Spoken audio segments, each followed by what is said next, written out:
Okay, so the latest Tottenham transfer news. Going to three updates really on Christian Eriksen, Dani Ceballos, and Toby Alderweireld. So we'll have a look at all those three with the news that's come out. Now, just a quick bit of trivia before we start. 22 years ago this week, I think it was the 15th of July. 22 years ago, David Ginola signed for Spurs, and you know what a great player he was. For those that remember or were old enough like me to watch him, terrific player, and what we wouldn't all give to see a player like that come into the Premier League in this transfer window, and there's a few we've discussed on this channel that I'm sure could match up with their potential to that sort of player. But 22 years ago this week was when David Ginola signed for Spurs. Now, first one we'll discuss is Dani Ceballos. Now, I've come under a bit of criticism by one of my followers that I keep pronouncing his name wrong, so I do apologise. I'm hoping I've got that right this time, Ceballos. So please let me know in the comments if I've got that right this time. Now, the Spanish sport paper Marca have just come out and reported that Real Madrid are likely to do a U-turn on Dani Ceballos and would look to keep him at Real Madrid rather than either sell or loan him out, as has been suggested. Now, whether they've been scrutinising his performance at the under-21 European Championships, where he was absolutely fantastic, ran the show apparently, I don't know, but I suspect it's more a financial side of things. If you look at Real Madrid and the number of signings they've done, they've made 4 or 5 big signings. Some of them have been a little bit off the radar when you look at the likes of Eden Hazard coming in at 88 million, but they've spent in total, I think it's about 266 million. Now, in terms of financial fair play, they have made some sales as well, but in terms of financial fair play, I understand they probably need to get the net spend down to about 100 million, and even though they have made quite a few sales, they're still a long way short of that. And the sort of figures that have been quoted for Pogba, because Man United really don't want to let him go, they're unlikely to go there. Obviously, Eriksen was sort of seen as almost in reserve for Pogba at Real Madrid, and the figures Levy's been talking about probably mean that they're unlikely to be able to balance the books. So obvious solution is to keep Ceballos and just go with what they've got.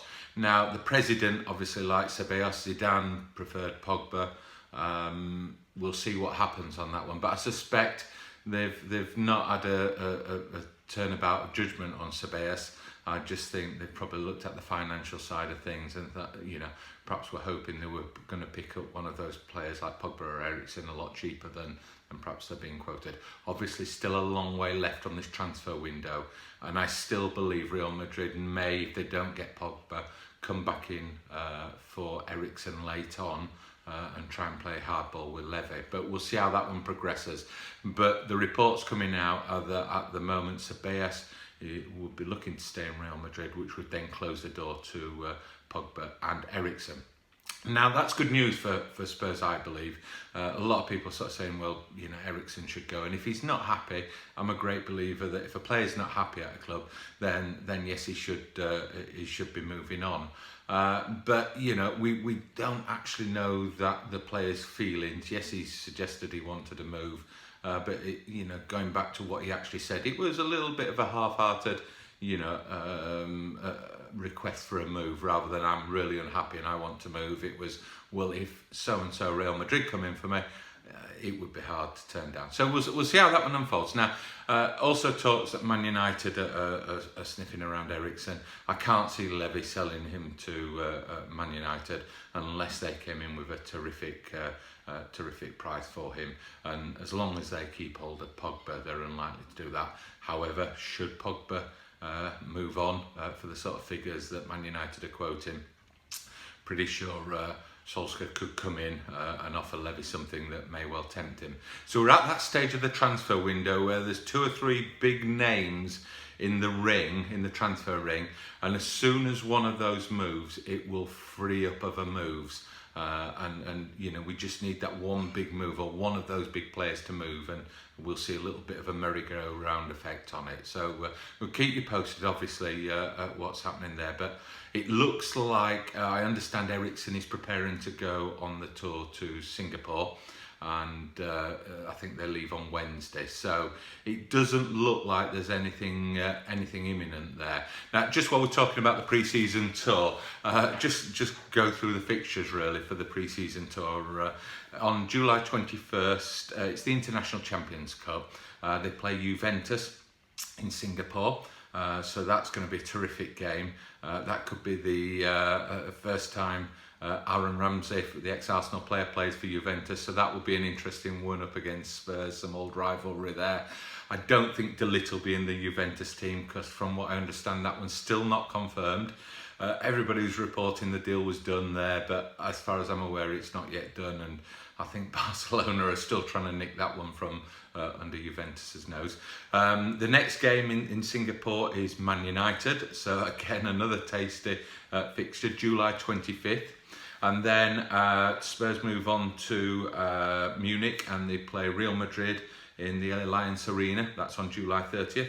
And then the day after, July 31st, they play either Bayern Munich or Fenerbahce, again in the Alliance Arena in Munich.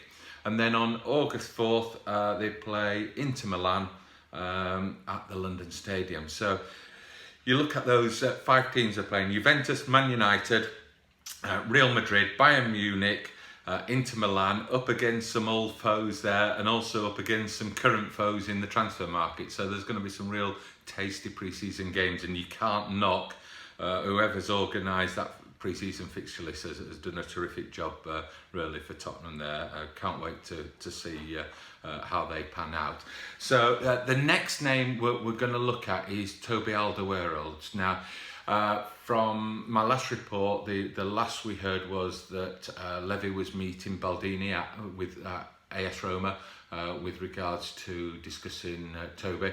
Apparently, obviously we all know there's a 25 million release clause there, which is there for another 10 days or so.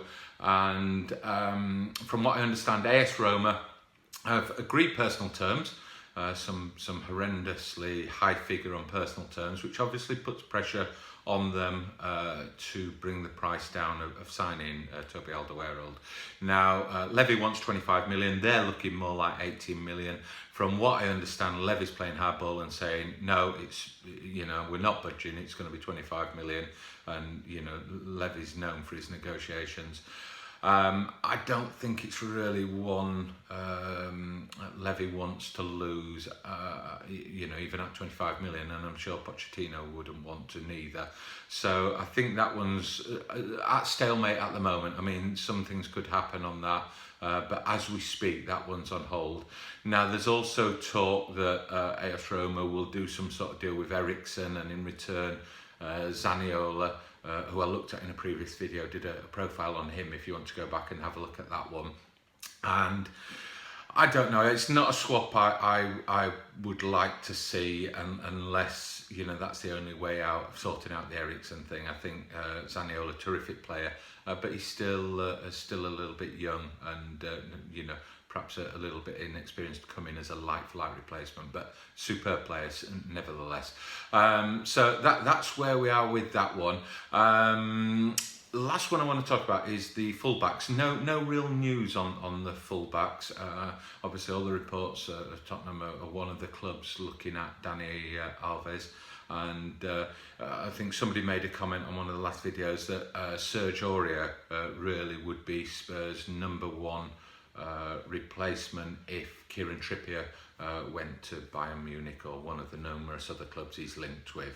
Now, again, Serge Aurier, a great player, occasionally, you know, drops a clanger, but I think the main problem I have with him as a player was, you know, he spent a lot of time injured last season, and it wasn't just one injury keeping him out, it was about 3 different injuries, and you know, you've got to question whether he's got that staying power to play the sort of number of games you'd need as a first choice fullback. Obviously there's Walker Peters there, but the feeling is that he's not ready to do a 40-50 game season, and that now. I think Sergio Aurier, he missed about in the last season, he missed about 20 games through injury. I wasn't available for 20 games, and you can't afford to go into the new season, I believe, with your first choice fullback missing that amount, or potentially missing that amount of games. So I think there's a question mark against his fitness and his durability to do a full season.